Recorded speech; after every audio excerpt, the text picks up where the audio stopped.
سلامونه ملګرو، اومیګا پرو، کیونیټ او د مریو کاروبار په شان سلګونه نور جعلي سکیمونه هم شته چې په ټوله دنیا کې د خلکو نه میلیونونه پیسې وهلي او نور ورک شوي دي.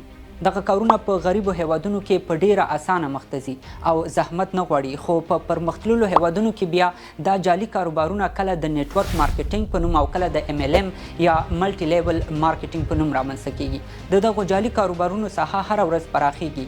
زموږ په وطنونو کې هم شته او په بهرنیو هیوادونو کې هم ورسره مخ کېدای شو. نو مخکې له دې چې په دغو جعلي کاروبارونو دوکه شو، راځئ ځان پوه کړو چې دا سکیمونه څه شی دی او څنګه کار کوي. Lost more than $300 million to investment scams last year. Instead, all of that money went to a scammer. Scams to trick people who are just trying to do the right thing. Scams. There were more than 100,000 cases of so-called business and job opportunity scams last year alone, according to the Federal Trade Commission. اصلا جعلي کاروبارونه په دوه ډوله کیږي. اول د پیرامید سکیم په نوم یادیږي. پیرامید دغه ډول مثلث شکل ته وایي، لکه د مصر اهرامونه. معنا دا چې د دې سکیم په سر کې یو شخص وي. دا شخص ځان ته شپږ کسان پیدا کوي. دا شپږ کسان به خپل ځان ته شپږ نور کسان پیدا کوي او هغوی به ځان ته همداسې نور کسان پیدا کوي چې د یو مثلث شکل غوره کړي. په همدې خاطر ورته پیرامید وایي. په پیرامید سکیم کې د داخلېدو لپاره عموما یو ټاکلې اندازه فیس وي او شرط یې دا وي چې څومره کسان دغې کمپنۍ سره یو ځای کې هماغومره فیصدي ګټه به ترلاسه کړي. دا جعلي کاروبارونه عموما هغو هیوادونو کې ښه چلیږي چې دا ډول کاروبار لپاره ځانګړی قانون نه لري یا د قانون تطبیق پکې کمزوری وي.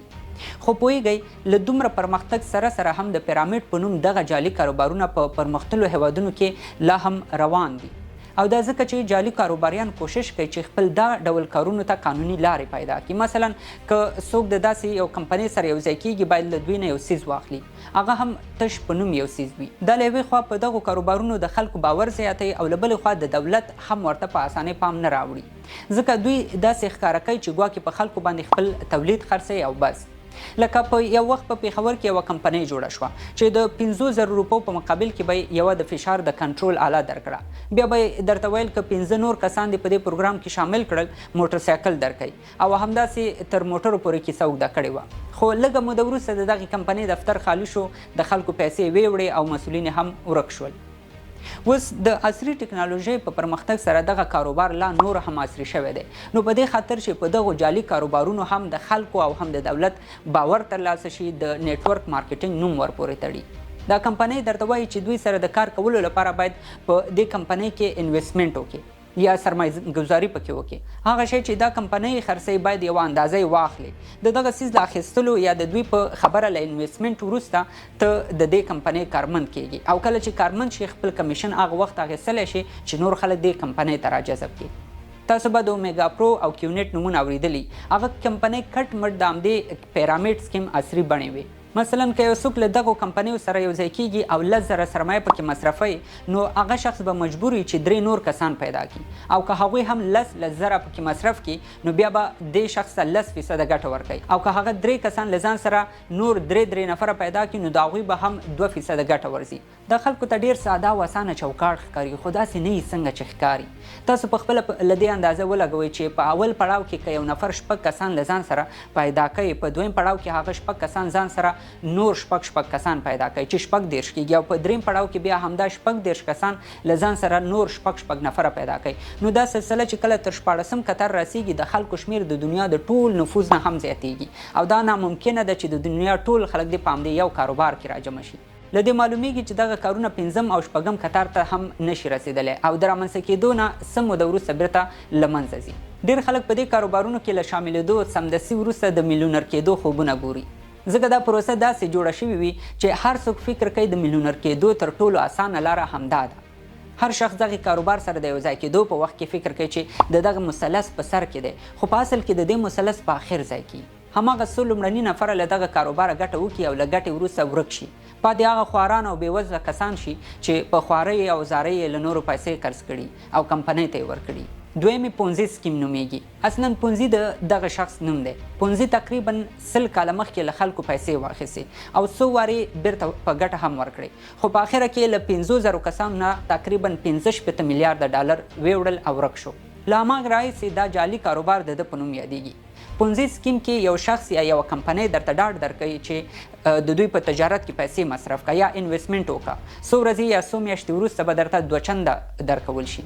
په دې کاروبار کې ضرور نه ده چې ته نور کسان پیدا کړې، یوازې پیسې د سرمایه ګزارۍ په نوم ورکړه او په راتلونکي کې د ګټې تمه ترې کوه. په ټوله دنیا کې د پونزي سکیم په نوم کاروبارونه هم جرم ګڼل کیږي، خو دغه کاروبار د قانوني کېدو لپاره مالکان په دې سکیم کې هم په خلکو شیان خرڅوي. مثلا څه موده مخکې په جلال آباد ښار کې یوې کمپنۍ د مریو کاروبار شروع کړ. دغه کمپنۍ به 1 کیلو مری او تار په 3000 افغانۍ ورکول او ویل به چې دا مری په تار کې واچوئ او بیرته یې راوړئ، بیرته یې درنه په 4.5 افغانۍ واخلو، یعنی په 1 کیلو مریو کې 1.5 افغانۍ ګټه درکوله. خو په اخره کې همدې کمپنۍ له شاوخوا 7,000 کسانو نه 140 میلیونه افغانۍ ویوړې. په ځینو سیمو کې دا سکیم یو شخص په یوازې ځان هم مخ ته وړي، خلکو نه د ګټې په بانه پیسې راټولې کړي، 1 وار یا 2 وارې ګټه هم ورکړي او په 3 وارې ته ووهي او ورک شي. د معلوماتو په اساس په دې جعلي کاروبارونو کې چې څوک خپلې پیسې لګوي 99% یې ټولې خپلې پیسې له لاسه ورکوي او ګټه چې چاته رسیږي هغه څو محدود لومړني کسان چې دا سکیم یې روان کړی. خو پوښتنه دا ده چې دا جعلي کاروبارونه او سکیمونه تر خلکو څنګه رسیږي؟ دا ډیره جالبه برخه ده، ځکه د دغو جعلي کاروبارونو چلونکي په ډیر مهارت سره د خلکو په فکر کار کوي. دوی ته دا په مغزو کې ور پیچکاري کوي چې په څو ورځو کې به د نړۍ یو تر ټولو مهم او سرمایه‌دار شخص دی.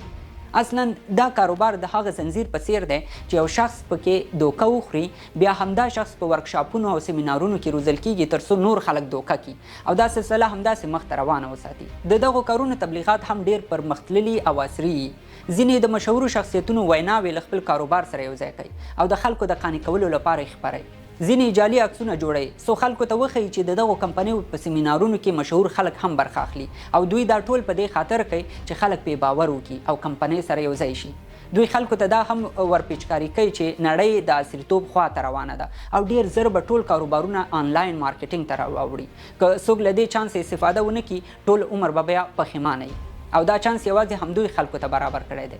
دوی چې کله په سیمینارونو کې راښکاره کیږي کوشش کوي چې په لوکس او ښایسته دریشۍ کې راشي.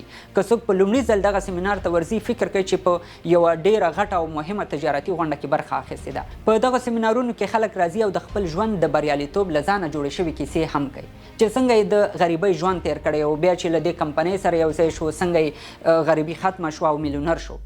دوی دا ټول په دې خاطر کوي چې خلک خپل کار ته راجذب کړي او بس. دا کمپنۍ خلکو ته دا هم وایي چې که څوک درته وایي چې دې کاروبار کې ګټه نشته یا دا د پیسه‌دار کېدو سمه لاره نه ده نو دا خلک له خپل ژونده وباسئ، ځکه دا منفي فکره خلک دي او دوی ستا په پرمختګ نه خوشحالیږي.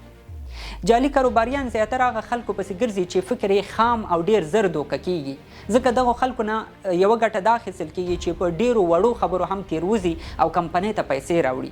دویمه ګټه یې دا ده چې دغه کسان د خپل ځان په شان نورو خلکو سره بلدتیا لري او کولی شي چې په اسانۍ سره هغوی هم کمپنۍ ته راجذب کړي. دوی همدارنګه هغه خلکو پسې هم ګرځي چې بې وظیفې او وظیفو پسې په لټه لټه ډیر ستړي شوي هم وي. هغه میرمنې هم ټارګټ کوي چې غواړي کار وکړي خو له کوره بهر نشي وتلی او هغوی ته دا انګېزه ورکوي چې په کور دننه هم درته د کار زمینه برابروو. که تاسو د هغو خلکو رسنیزې مرکې واورئ چې د دغو کاروبارونو له امله زیانمن شوي دي حیران بشئ، ځکه ځینو یې د کور مهم وسایل خرڅ کړي، چا په سوال او زارۍ له بل نه قرض اخیستی، چا د پلار او نیکه ځمکه او جایداد خرڅ کړی او دې کاروبار ته پیسې راوړي په دې ارمان چې په راتلونکي کې به میلیاردر شي او بیا به آرام او هوسا ژوند ولري. اوس پوښتنه دا ده چې له دغسې جعلي کاروبارونو څنګه ځان ساتلی شو؟ ټولو نه مخکې خو باید دا ومنل شي چې په اوسنۍ نړۍ کې داسې کومه لنډه لار نشته چې یو انسان په څو شپو کې میلیونر کړي. ځینې شته خو د هغوی بڼه بیا بدله او داسې نه وي. نو که څوک غواړي چې میلیونر شي له هغه ظرفیت او مهارتونو نه باید استفاده وکړي چې په خپل وجود کې لري. که دا کارونه ګټور وي ولې دولتونه مخته نه وړي؟ ځکه دا اوس په هر هیواد کې میلیونونه خلک بیکاره ګرځي خو دولت به دغسې شرکتونو ته اجازه ورکړی وی او راتلل به خلکو ته به یې ګټه رسېدله. هم به د بیکارۍ کچه راټیټه شوې وه او هم به د هر چا غریبي ختمه شوې وه. نو د دې برخې متخصصین وایي که نه پوهېږئ چې جعلي کاروبار او اصلي کاروبار څنګه جلا کړو نو اول باید د کمپنۍ او شخص په اړه معلومات وکړو. هغه کمپنۍ چې ته پکې سرمایه مصرفوې که غوښتنه یې درنه کوله چې نور خلک ورته استخدام کړه او په مقابل کې به یې پیسې یا کمیشن واخلې پوه شه چې دوکه ده. همدارنګه که پیسې درنه غوښتلې او په مقابل کې درته د 2 چنده یا د میلیونونو ډالرو د ګټې خبرې کولې او د کاروبار لایسنس یا رجسټریشن یې نه درلود پوه شې چې جعلي کاروبار دی. او که پوه شوي چې ستاسو په چم ګاونډ کې دغه ډول جعلي سکیم یا کاروبار شروع شوی دی سمدستي دولت ته خبر ورکړئ څو نور خلک پې دوکه نه شي او چاته تاوان ونه رسیږي. په آخره کې دا یادونه هم کوم چې په دنیا کې ډیر نور قانوني آنلاین کارونه او آنلاین صرافي شته دی چې د باور وړ دي او هغه خپل اصول قانون او چوکاټ لري. دا یوه بیله او پراخه موضوع ده. بل ځل به په همدې موضوع باندې خبرې وکړو. هله ده دې ویډیو تاسو سره د جعلي کاروبارونو سکیمونو او دوکهبازیو په پیژندلو کې مرسته کړي. کولی شئ دا ویډیو له نورو ملګرو سره هم شریکه کړئ څو زموږ او ستاسو ملګري کورنۍ او د ټولنې نور خلک هم په دغو سکیمونو باندې دوکه نه شي. الله مو مل.